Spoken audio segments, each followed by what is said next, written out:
All right, let's talk about ghosts. We're going to dive into the world of paranormal encounters, take a look at some really famous ghost stories, and explore the science that might just explain it all. So, let's kick things off with a pretty wild story. Picture this, it's 1989. The famous Bollywood actress Dimple Kapadia is shooting a horror movie, and she's staying in an actual palace. One night, she wakes up, and she sees a woman just sitting there, right on her bed. And look, a story like that, it's just one of thousands, right? We see it all the time. Ghost hunting shows with all their gear, movies that claim they're inspired by true events. So what's really going on here? Are these stories actual proof of the supernatural? Or is there something a little more, well, a little more down to earth happening? To get to the bottom of this, we're going to start by breaking down some of the most well-known paranormal cases out there. From haunted houses to professional mediums, let's see what happens when we shine a little light on them. Okay, before we get into all the really complex stuff, the psychology, the science, let's just get the simplest explanation out of the way.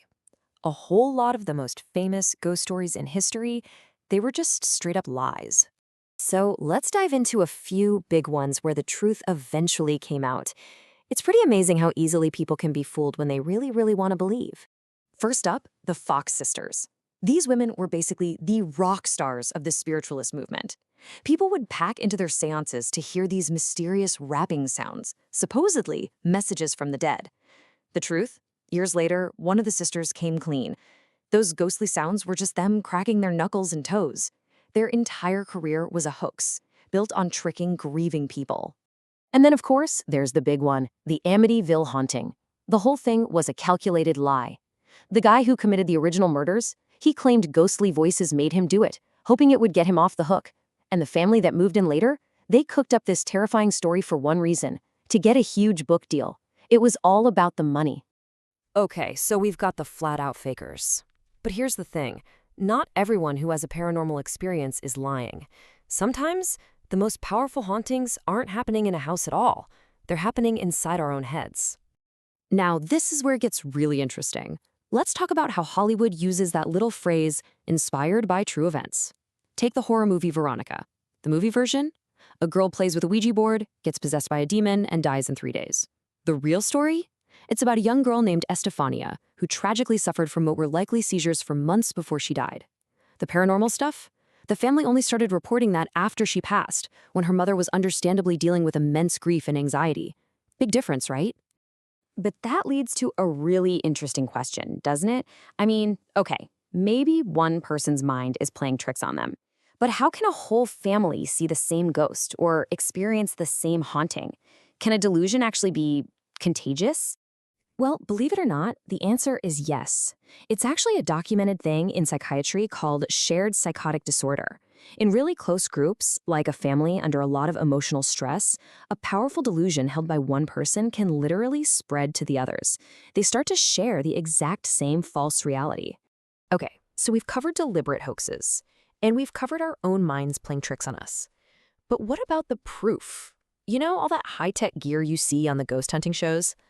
Let's take a closer look at that toolkit. Let's start with the classic, the Ouija board. Anyone who's used one has probably felt it, that spooky feeling that the little pointer is moving all by itself. And here's the crazy part. You're not wrong. You aren't moving it, at least not consciously. So, what's happening?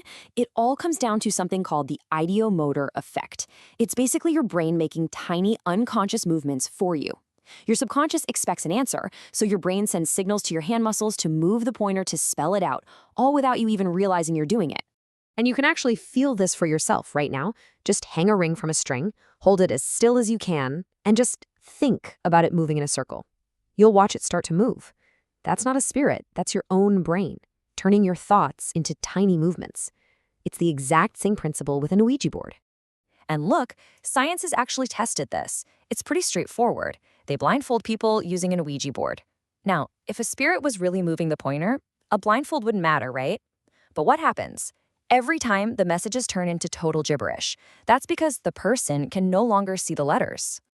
And honestly, this same idea of misinterpreting what you're seeing applies to pretty much all the high-tech ghost hunting gadgets. An infrared camera doesn't see ghosts. It sees hot and cold spots.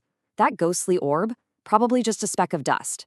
That EMF meter going crazy, It's likely picking up the cameraman's cell phone, not a spirit. A motion sensor can be triggered by a draft of air. All right, so let's bring this all back to where we started. What about Dimple Kapadia's story? Was she lying? Was her mind playing a trick on her? What was really going on in that palace? Well, the answer wasn't supernatural at all. It was actually incredibly logical. Someone on set pointed out to her, "You've been playing a ghost all day, every day. You've been living and breathing this character." The idea got so stuck in her head that when she woke up, her half-asleep brain just filled in the blanks and created what she expected to see. And really, that's the bottom line here. Look, there is absolutely nothing wrong with loving a good ghost story or getting a thrill from a scary movie. It's fun. But there's a huge difference between enjoying it as entertainment and presenting superstition as if it's a scientific fact. That's when it can become genuinely harmful. So that leaves us with one last thing to think about. As humans, we are just wired to love a good mystery. But in a world that's so full of captivating stories, how do we balance that love for the unknown with our search for what's actually true? It's a question worth asking.